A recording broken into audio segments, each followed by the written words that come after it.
Hello, I'm Matt Gillard, and thank you for joining us for another weekly edition of Capital Corner, your news and views on what's happening here in Lansing, particularly around early childhood issues. The news this week in Lansing really was dominated by the growing protests that we're seeing to Governor Snyder's overall budget and tax proposals. This week we saw thousands of people descend upon the Capitol from all over the state to protest different aspects of the governor's plan. Particularly the emergency financial manager bills, which have just recently passed, actually finally passed the legislature this week, which would give emergency financial managers that the governor is able to appoint to troubled local school districts or local communities unprecedented powers and being able to come into those communities and disband contracts and other drastic measures in order to get the communities more solvent and more able to deal with the financial troubles that they're in. The labor unions in particular saw this legislation as a huge attack on collective bargaining and on workers' rights here in Michigan. And so they really generated a lot of the support behind the protests that we saw in Lansing. And we saw as many as 5,000, 6,000 people in Lansing on Wednesday alone to protest those bills and to protest in general the direction that the governor is taking. The pension tax as well that the governor has proposed is generating a lot of the protests that we're seeing.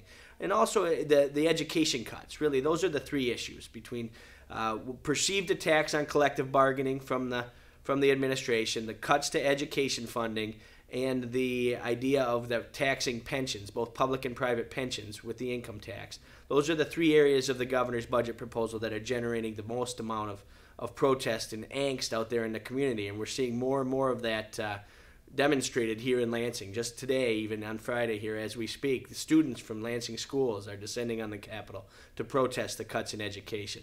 So, as this rhetoric heats up and as the volume and intensity of the opposition heats up, it'll be interesting to see what impact that has on the legislature. We have not seen a whole lot of movement yet from the legislature on the governor's proposal.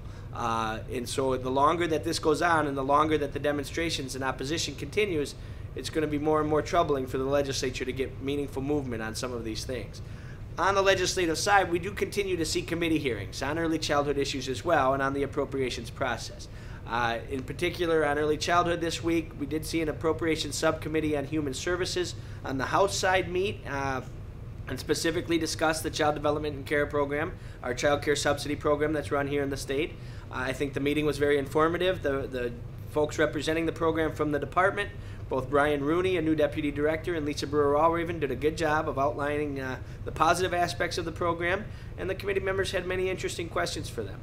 On the education side, we continue to see appropriation subcommittees in both the House and the Senate on education funding meet, and those meetings are being very much dominated by folks opposed to the local public school cuts, the K-12 cuts in particular that the governor is proposing. And we have administrators and teachers and students and parents alike from all over the state coming and testifying on what a detrimental impact these cuts would have in their communities.